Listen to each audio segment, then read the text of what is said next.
Maggie J, and these are my stories. Dean's hand gently stroked Sarah's arm, which gave her a pleasant shiver as it always did. It was good to have him with her. At first, she had to get used to sharing her bed with someone. After all, she had been single for 4 years and had become so used to being alone that it was a big adjustment.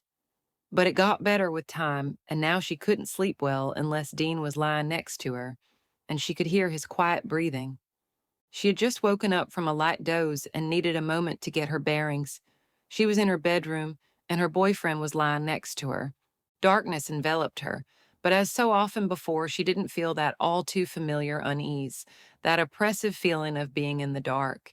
Dean was there and would protect her from whatever lurked in the shadows. She smirked. What a silly thought. She wasn't a little girl anymore who needed a nightlight to fall asleep, but no matter how old you were, some irrational fears just couldn't be shaken off. Like when she walked through the forest in the evening. None of this was a problem during the day. When the sun shone from the sky and bathed the forest in a warm light, she loved being out in nature. It was only when the sun had already set and the warm light was replaced by shadows. Then her childish fears returned and reached for her with long, cold fingers. Suddenly, every sound was frightening.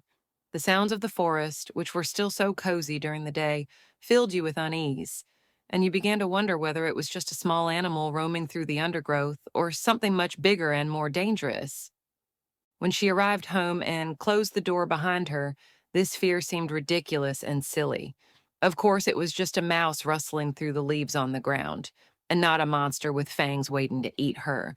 But as irrational as the thought was, at that moment alone in the forest, she couldn't help herself. And it was exactly this feeling that kept creeping up on her when she lay in her dark bedroom with the night weighing down on her. Then she always pulled the blanket a little higher to protect herself from anything that might be waiting for her in the corners of her room. She had often wondered where this fear came from.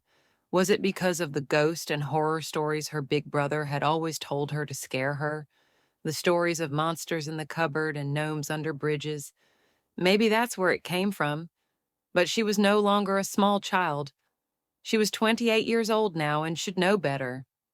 However, she didn't have to deal with these fears and the uneasy feeling today because Dean was lying next to her.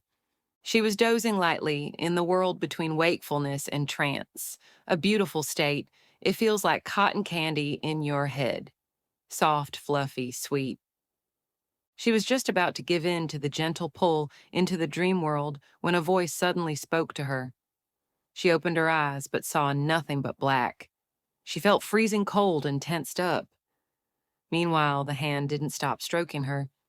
"Dean's not here," the voice whispered to her, quietly as if it was afraid of someone or something. Sarah swallowed. Yes, Dean was gone. This cruel certainty coursed through her with cold conviction. He had flown to Bangkok on business 2 days ago. She had spoken to him on the phone just a short while ago, and he had complained about the food in the Asian country. He was looking forward to seeing her again very soon. The phone call was less than an hour ago. She swallowed, and panic began to spread through her. If Dean wasn't there? Who was lying behind her, and whose hand was stroking her bare skin?